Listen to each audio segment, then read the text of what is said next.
Hapa ndo nyumbani kwetu, ambapo tulianza hatua zetu za kwanza na kwanza kujifunza kuvua samaki.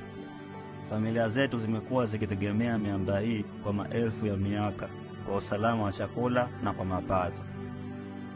Sasa tunakabiliwa na tatizo kubwa, miamba yetu inakufa.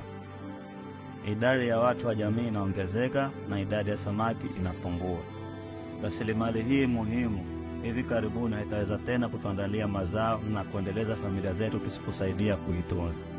Kama jamii, tunahitaji kulinda maeneo ya kuzaliana samaki na kuvua samaki wakubwa ambao watatoka nje ya maeneo haya. Hadhi ya samaki na idadi yao pia itaboreka zaidi. Kama tutakuwa tunavua samaki wadogo na kula, ni kama watoto wote kuondoka katika jamii. Hakutakuwa na vizazi vyovyote vijavyo. Mwamba wenye afya ndio msingi wa bahari yenye afya, na kwa usaidizi wenu inawezekana.